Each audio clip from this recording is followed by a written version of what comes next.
Welcome back to the channel. Today we're going to be talking about and unboxing the DJI Osmo Mobile 6. So this is my second time buying this gimbal. The first time I bought it, used it, and I didn't really have a purpose for it, so I returned it. But now I have a purpose for it, so we're gonna unbox it today. I'm gonna be talking about why I think that this is a solid purchase in 2024 going into 2025 for people who want to get started in content creation. So let's open it. Trusty knife here. I'm also one of those weird people who keeps boxes. I watched other people unbox this and I know that there is a pull tab. A couple quick things. First of all, I'll put my knife away. A couple quick things about this. As you can see, it has 3-axis stabilization. It has the quick launch feature. It's extremely small and portable. At the time of recording this video, they don't have Active Track 5 anymore. It's actually Active Track 6, and we're gonna get into that. The DJI Mimo app actually has one-tap editing built in now. And then the reason I went with the Osmo 6 and not the SE is really because of the built-in extension rod and the wheel. So let's go ahead and open this up. So right away, right here, it's got couple quick instructions in case you are one of those people that don't read the instructions or look at the quick start guide. There's the little QR code for the app, a little quick thing about how to open it, the magnetic phone clip, and then a little bit about the extension rod. So if I open this, this is actually just the paperwork. So go ahead and open this, and then, it's got this case with all of the stuff folded into it. So a nice little case here, and put that off to the side. You have the quick start guide, the safety guidelines, the QR code for the LightCut app. I've seen a little bit about this, but I'm not too familiar. And then just more little paperwork stuff. And then we have DJI stickers. So I'll hold on to those. In this little bit, we also have the charging cable, so USB-C to USB-A charging cable. Next, we're gonna remove the phone clamp. So this is the phone clamp. It's got a little indicator. This is mainly for iPhones. Android well, I guess some Android cameras now have the cameras in different spots, but mainly iPhones, it tells you which side to use for the camera. Like this should be pointed toward the camera, and then it opens and closes like this. So nice. We'll set that off to the side for a moment. This is the tripod legs. So this is really useful. This is extremely useful for holding the gimbal up on its own and, letting it stand by itself so you don't have to hold it all the time. I don't remember what these are for, but these are included. Silica gel. And then the moment everyone has been waiting for, this is the gimbal itself. So we see the turn wheel for zooming and focus. You can actually push in. I'm sure that does something. You have the joystick, mode switch, well, some kind of switching, record, and then mode switch. So yeah, this is it. I'm actually gonna go ahead and screw this in. And then, fun fact, I don't know if y'all can see this, there's actually a loop right here. Some people like to put camera straps or lanyards or things on their smartphone gimbals, so there's that. And then here is actually a screw for a weight. I'm not gonna be needing any of those things, but for people who have heavier phones, larger phones, things like that, there's the option for you. So we're just gonna set this up and we're gonna put this here. If you're enjoying this video, please consider hitting the like button. It really helps out the channel. Also, if you're new around here and you want more videos like this, consider subscribing. And now back to the video. The main reason that I picked up another phone gimbal, the exact same phone gimbal that I had earlier, is one, the price point. DJI has continuously been competitive in this gimbal pricing market.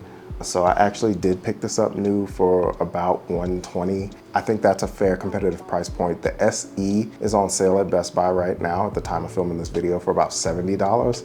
And I figured, $40, it's got the extension rod, and it's got the wheel. There's a couple of nice to haves for $40 more, so I figured why not? And also, I'm just a huge fan of DJI. I already have the Mimo app because I downloaded it before. I feel really confident in using a gimbal like this. Now, the reason that I actually picked this up in general is because I am doing more behind the scenes work. And behind the scenes work for me involves me moving around. And I can't always have someone with me to help me record. Sometimes I'm the one shooting behind the scenes work for other creators, and I want behind the scenes of behind the scenes. And so I think that having something set up with active track where it can follow me, I can set it in the corner and just kind of leave it there for a few minutes and know that it's following me around and capturing that footage, and I don't have to worry about it, is gonna be extremely helpful. Now, part of the reason that I actually went with something like this over the Osmo 3 is because, one, that camera is $700 and I don't have $700 just lying around. And two, I figured that this is an affordable option for someone who wants to get started in content creation. This is a phone gimbal. Most people have a cell phone, and so they can slap their phone into this and learn a few techniques and be off to the races. But the way that I'm gonna use it is I actually have an old iPhone 12 Pro that I did not return. I actually upgraded to the 15 Pro earlier this year, and so I kept my 12 Pro. Whenever you're upgrading phones, it's nice to have a backup phone, so if you can hold on to it, it's $1,000 camera and computer in your pocket, and it's a nice backup. So I'll actually be using that as the main driver in this, and I'm just gonna treat that phone like a camera. So I'll be capturing footage on it, uploading that footage to my computer, and then essentially everything is still connected on the back end, but I don't want all of my storage to fill up. So I'll be uploading and then deleting the footage just like I would for a camera. Turn this on. So first, we're gonna use the clip, make sure this camera is pointed to this, and then they said to place it in the center of your phone. And then one thing that most people don't talk about whenever they're setting these up is you can actually move this from side to side to make sure that it's in the center of your phone. And then another thing that most people don't talk about is you line this dot and this ridge actually line up. So if I open this, pops on, turns on, and then you can see here, there's a red light and then a battery light. So it's actually fully charged, it comes fully charged, and then this red light means that it does not detect the weight. If you read this sticker, it tells you to line up the magnet, but a lot of people don't talk about that. So we're gonna line up the magnet, snaps on like that, and then auto. We're gonna go to the Mimo app. So if I type in DJI Mimo, and then you gotta agree to some of this stuff, connect to the device and enter the camera view, download and edit. You get a profile and an account, home screen design update, blah, blah, blah. DJ Academy, I know. So we're gonna connect, pair, DJI to access device information, authorize. And there's a new firmware update and we're gonna go over that. Let's go ahead and do this and we'll hit install. You know, yeah, the extension, and then there's actually a tilt here. So you can tilt it like this or tilt it back like that. But most people would probably have it tilted like this so they can do selfie style stuff. All right, and then you can always hit the record button, press all that in, come on, screw that back in. I wanna show just a few more cool things before we wrap this video up. So first, turn this on. I do want to go through the modes really quick. So this is the normal mode where you can kind of use the joystick and then follows. If you hit once, it's tilt locked. So you can do this and it's pretty much locked into place. If you hit it one more time, this is FPV.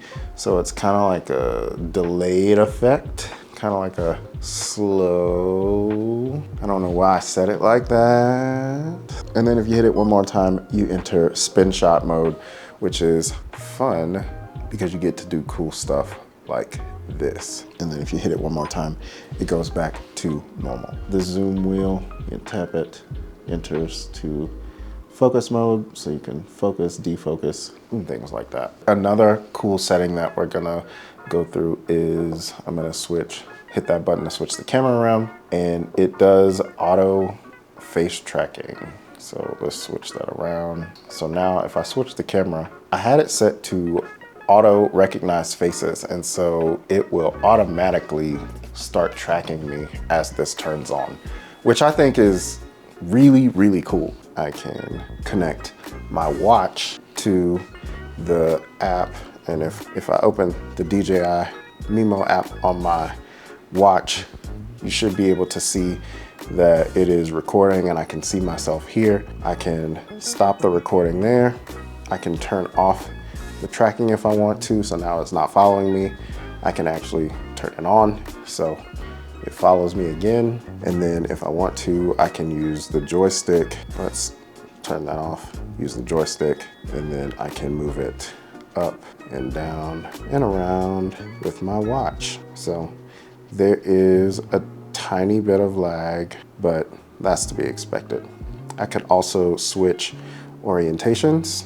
So flip it like that and then adjust it to be just like that, which is interesting and cool. If I want to recenter it, hit that, flip it back, vertical shooting, close it out. If you swipe down, it'll switch between photo and video mode. So that's how you do it. You swipe down or across, either way.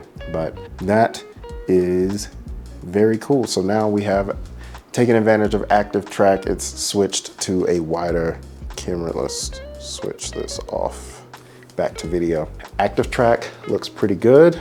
I'm a fan. And this is the new active track 6.0, not the 5.0. This is with the firmware update. So if you buy this new, don't worry about what it says on the box about 5.0. Using the firmware, you update to 6.0.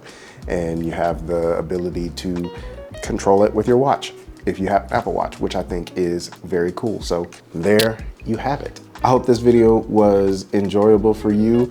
I will be making a couple more videos on the DJI Osmo Mobile 6 because I know that there are people out there who cannot afford the DJI Osmo Pocket 3.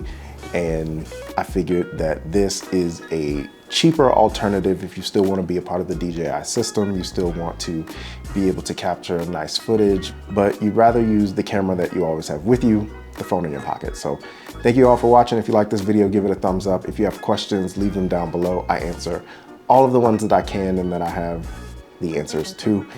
Otherwise, thank you for watching. Remember to do the work, believe in yourself, and most importantly, keep creating. Peace.